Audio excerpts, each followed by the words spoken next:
தமிழ்நாட்டின் தேசிய ஜனநாயக கூட்டணியின் சார்பில் மதுரையில் நடைபெறுகின்ற இந்த மாபெரும் பொதுக்கூட்டத்திற்கு வருகை தந்து இறுதியாக சிறப்புரை ஆற்ற இருக்கின்ற இந்தியாவை உலகளவிலே சக்தி வாய்ந்த நாடாக அழைத்துச் சென்ற இந்திய பிரதமர் மரியாதைக்குரிய மாண்புமிகு திரு நரேந்திர மோடிஜி அவர்களே, இன்னும் 2 மாதத்தில் தமிழ்நாட்டின் முதலமைச்சராக பதவியேற்க இருக்கின்ற முன்னாள் முதலமைச்சரும் நம் கூட்டணியின் தலைவருமாகிய மரியாதைக்குரிய திரு எடப்பாடி பழனிசாமி அவர்களே, மத்திய அமைச்சர் பெருமக்களே, நண்பர் நயினார் நாகேந்திரன் அவர்களே, நண்பர் டிடிவி தினகரன் அவர்களே, நண்பர் ஜி.கே. வாசன் அவர்களே, மேடையில் இருக்கின்ற அனைத்து கூட்டணி கட்சியின் தலைவர்களை வணங்கி இந்த கூட்டம் வெற்றி பெறக்கூடாது என்று ஸ்டாலின் அவர்களுடைய அரசு, திமுக அரசு எத்தனை சூழ்ச்சி செய்தாலும் நிச்சயமாக இந்த கூட்டம் வெற்றி பெற்றிருக்கிறது. எவ்வளவு தடைகளை கொடுத்தாலும் இங்கே வருகை தந்திருக்கின்ற லட்சோப லட்ச அனைத்து கட்சி கூட்டத்தின் தொண்டர்களே, தலைவர்களே, நிர்வாகிகளே, ஊடக நண்பர்களே, உங்கள் அனைவருக்கும் என்னுடைய பணிவான வணக்கங்கள். தமிழ்நாடு சமூக நீதியின் பிறப்பிடம். ஆம், தமிழ்நாடு சமூக நீதியின் பிறப்பிடம். ஆனால் கடந்த 5 ஆண்டு காலத்தில் இந்த திமுக அரசு சமூக நீதியை 100 அடி ஆழமான பள்ளத்தை தோண்டி அதில் முழுமையாக புதைத்து விட்டது. அதற்கு தமிழக மக்கள் நிச்சயமாக முதலமைச்சர் ஸ்டாலின் அவர்களை ஒருபொழுதும் மன்னிக்க மாட்டார்கள். மாறாக கடந்த 6 ஆண்டு காலத்தில் இந்திய அளவிலே சமூக நீதியில் 3 பெரிய சாதனைகளை செய்திருக்கின்றார் நம்முடைய பாரத பிரதமர் மரியாதைக்குரிய நரேந்திர மோடிஜி அவர்கள். ஒன்று, இதுவரை சுதந்திர இந்தியாவிலே முதல் முறையாக இந்திய அளவில் சாதிவாரி கணக்கெடுப்பு நடத்துவோம் என்று அறிவிப்பை வெளியிட்டு இந்த ஆண்டிலிருந்து இந்தியா முழுவதும் சாதிவாரி கணக்கெடுப்பு நடைபெற இருக்கிறது. கடைசியாக இந்தியாவிலே சாதிவாரி கணக்கெடுப்பு நடத்தியது வெள்ளையர்கள் காலத்தில் 1931 95 ஆண்டு காலத்திற்கு முன்பு நடைபெற்றது. அந்த பழமையான தரவுகளை வைத்துத்தான் இந்தியா முழுவதும் இடஒதுக்கீடு நடைபெற்று வருகிறது. அதை மாற்றி அமைத்து நவீனமான ஒரு இந்திய அளவிலே சாதிவாரி கணக்கெடுப்பு நடத்துவோம் என்று அறிவித்த பிரதமர் நரேந்திர மோடிஜி அவர்களுக்கு எங்களுடைய பணிவான நன்றிகளை தெரிவிக்கின்றோம். 2வது சாதனை, தேசிய பிற்படுத்தப்பட்ட ஆணையத்திற்கு அரசியல் சாசன அங்கீகாரத்தை கொடுத்தவர் நம்முடைய இந்திய பிரதமர் மரியாதைக்குரிய திரு நரேந்திர மோடிஜி அவர்கள். Yes, he has given constitutional status to the National Backward Class Commission. இது 25 ஆண்டு கால கோரிக்கை. அதை நிறைவேற்றியிருக்கின்றார் நம்முடைய பிரதமர் அவர்கள். 3வது, ரோஹிணி ஆணையத்தை உருவாக்கி இந்திய இதர பிற்படுத்தப்பட்ட மக்கள் ஓபிசி மக்களுக்கு 27 விழுக்காடு இடஒதுக்கீட்டிலே வேற்றுமைகளை கண்டறிந்து அதை அகற்றுகின்ற ஒரு முயற்சியில் ஈடுபட்டிருக்கின்றார் நம்முடைய பிரதமர் அவர்கள். ரோஹிணி ஆணையத்தை அமைத்த பிறகு அதில் ஒரு மிக முக்கியமான ஒரு கண்டுபிடிப்பு, இந்திய அளவிலே ஓபிசி 27 விழுக்காட்டு இடஒதுக்கீட்டிலே கிட்டத்தட்ட 2633 சமூகங்கள் இருக்கிறது. அதில் 10 சமூகங்கள் 25 விழுக்காடு இடங்களை தட்டி செல்கிறார்கள். 38 சமூகங்கள் இன்னொரு 25 விழுக்காடு இடஒதுக்கீடை தட்டி செல்கிறார்கள். இன்னொரு 102 சமூகங்கள் இன்னொரு 25 விழுக்காடு இடஒதுக்கீடை தட்டி செல்கிறார்கள். இன்னொரு 506 சமூகங்கள் 22.5 விழுக்காடு இடஒதுக்கீடை தட்டி செல்கிறார்கள்.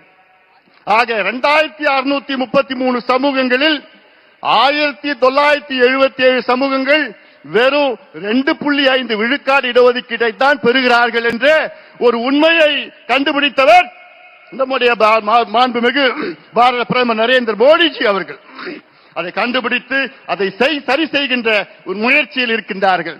உண்மையிலே சமூக நீதி என்றால் நம்முடைய மாண்புமிகு பாரத பிரதமர் நரேந்திர மோடிஜி அவர்கள் தான். ஆனால் சமூக நீதி எங்கள் உயிர் மூச்சு என்று வீர முழக்கம் சொல்லுகின்ற திமுக, குறிப்பாக ஸ்டாலின் அவர்களே, உங்களுக்கும் சமூக நீதிக்கும் எள்ளளவும் சம்பந்தம் கிடையாது. உங்களுக்கும் சமூக நீதிக்கும் என்ன சம்பந்தம் இருக்கிறது?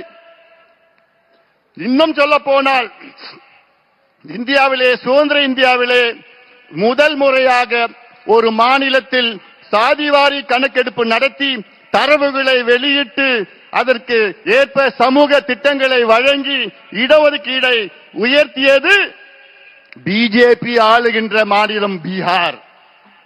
நினைத்து பாருங்க. உண்மையிலே சுதந்திர இந்தியாவிலே முதலாக நடந்தது பீகார். ஆனால் சமூக நீதியின் பிறப்பிடம் தமிழ்நாட்டிலே அது நடைபெற்றிருக்க வேண்டும். கடந்த 5 ஆண்டு காலத்திலே ஸ்டாலின் அவர்களே எத்தனை முறை நாங்கள் கேட்டோம், கணக்கெடுப்பு நடத்துங்கள், கணக்கெடுப்பு நடத்துங்கள்.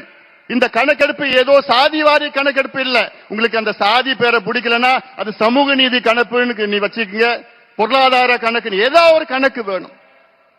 அந்த கணக்கு தான் பீகாரிலே நடத்தி, அந்த பீகாரிலே அங்கே 97 லட்சம் குடும்பங்கள் 6000 ரூபாய்க்கு குறைவான வருமானம் பெறுகிறார்கள்.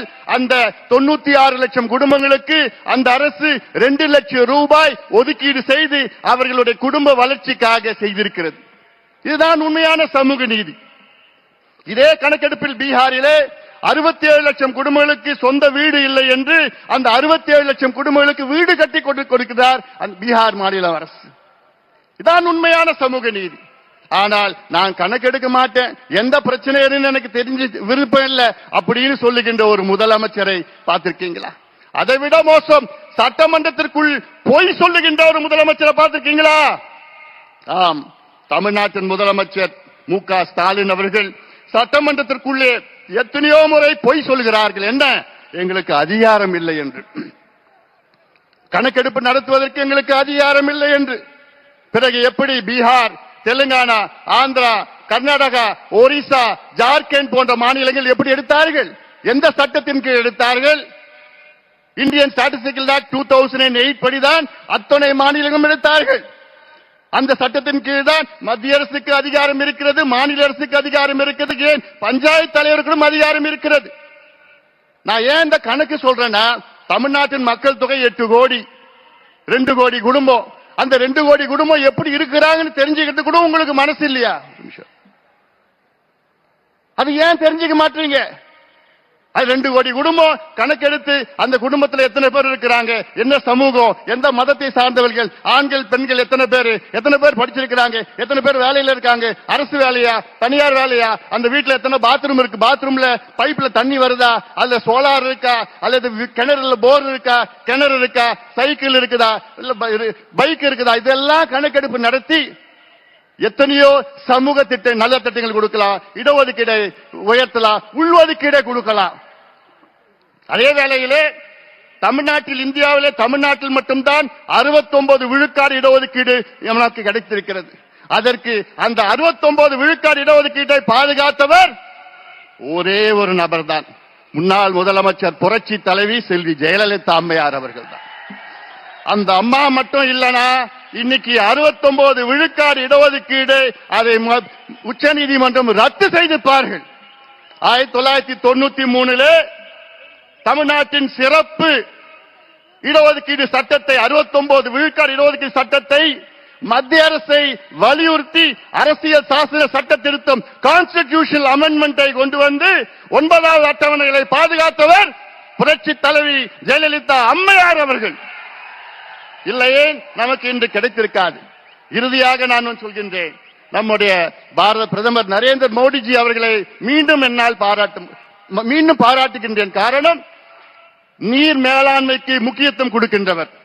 அவருடைய குஜராத்தில் அவர் முதலமைச்சராக இருந்த நேரத்திலே அந்த குஜராத்திலே சௌராஷ்டிரா என்ற பகுதி இருக்கிறது. அது மிகவும் வறட்சியான பகுதி, குடிப்பதற்கு தண்ணீர் இல்லாத பகுதி. அந்த பகுதிக்கு அப்பொழுது ஒரு திட்டத்தை வகுத்து 12,000 கோடி ரூபாய் ஒதுக்கீடு செய்து அங்கே அந்த திட்டம் சௌராஷ்டிரா நர்மதா நீர் திட்டம் என்று அறிவித்து அந்த திட்டத்தை அந்த நீரை அந்த பகுதிக்கு கொண்டு சென்று இன்றைக்கு 11 மாவட்டங்கள் வளம் செழிக்க அந்த மாவட்டங்களை மாற்றி அமைச்சிருக்கின்றார் நம்முடைய நரேந்திர மோடிஜி அவர்கள். 10 லட்சம் ஏக்கர் அங்கே கூடுதலாக அங்கே விவசாயம் செய்து கொண்டிருக்கின்றார்கள் குஜராத்திலே. அப்படிப்பட்ட புரட்சி செய்திருக்கின்றார் நம்முடைய பாரத பிரதமர் நரேந்திர மோடிஜி அவர்கள். ஆனால் தமிழ்நாட்டிலே 60 ஆண்டு கால கோரிக்கை, உங்களுடைய கோரிக்கை, நம் கோரிக்கை, காவிரி குண்டார் திட்டத்தை நிறைவேற்றுங்கள் என்று. காவிரியிலே ஆண்டுதோறும் தண்ணீர் கடலுக்கு செல்கிறது. அது ஒரு 8 TMC நீரேற்று மூலமாக கொண்டு வந்து அந்த குண்டார் விருதுநகர் மாவட்டத்திலே குண்டாரில் இணைக்கின்ற திட்டம் தான் காவிரி குண்டார் திட்டம்.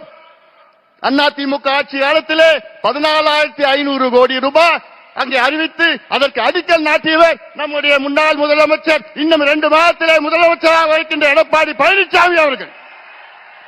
ஆனால் அந்த திட்டத்தை கிடப்பிலே போட்டு விட்டார்கள். இது எவ்வளவு பெரிய துரோகம்! தென் மாவட்ட மக்களுக்கு இது மிகப்பெரிய துரோகமாக நான் பார்க்கின்றேன். இந்த திட்டத்தினால் கிட்டத்தட்ட கரூர், புதுக்கோட்டை, சிவகங்கை, ராமநாதபுரம், விருதுநகர் மாவட்டம் இதெல்லாம் 60 லட்சம் பேர் பயன்பெறுகின்ற இந்த திட்டம். 3 லட்சம் ஏக்கர் கூடுதலாக பாசனம் செய்கின்ற இந்த திட்டம். உங்க ஏரியெல்லாம் காவிரி தண்ணி வந்திருக்கும் இந்த திட்டம் நிறைவேற்றிருந்தா. ஆனா என்ன பண்ணிருக்காங்க தெரியுமா? வெறும் 8 கிலோமீட்டர் வாய்க்கால வெட்டியிருக்காங்க. 8 கிலோமீட்டர், 262 கிலோமீட்டர், 262 கிலோமீட்டர், வெறும் 8 கிலோமீட்டர். வெக்கக்கேடியா, வெக்கக்கேடு. அந்த குண்டார் எங்க இருக்குதுன்னா நம்முடைய தமிழ்நாட்டின் நிதி அமைச்சர் நம்முடைய தங்கம் தென்னரசு அவர் தொகுதியில் இருக்கு, திருச்சூழியில் இருக்குது. அவர் தொகுதிக்கு கூட அந்த திட்டத்தை கொண்டு வர முடியல. இவங்களுக்கெல்லாம் நிர்வாக எதிர்க்கு. அதனால நான் கேட்கின்றேன், தமிழக மக்களே, ஆட்சி மாற்றத்தை கொண்டு வாருங்கள். மத்தியிலும் மாநிலம் இணக்கமான ஒரு சூழலை உருவாக்க வேண்டும். அதற்கு நம்முடைய எடப்பாடி பழனிசாமி அவர்கள் தமிழ்நாட்டின் முதலமைச்சராக நீங்கள் கொண்டு வர வேண்டும். வெற்றி பெற வேண்டும். எங்கள் கூட்டணிக்கு ஆதரவு கொடுங்கள் என்று சொல்லி இந்த கொடுங்கோல் திமுக ஆட்சி, மோசமான ஆட்சி, மக்கள் விரோத ஆட்சியை தூக்கி எறியுங்கள். எங்களுக்கு ஆதரவு கொடுங்கள், எங்கள் கூட்டணிக்கு ஆதரவு கொடுங்கள் என்று உங்களை அன்போடு கேட்டுக்கொண்டு நன்றியோடு அமர்கின்றேன். வணக்கம்.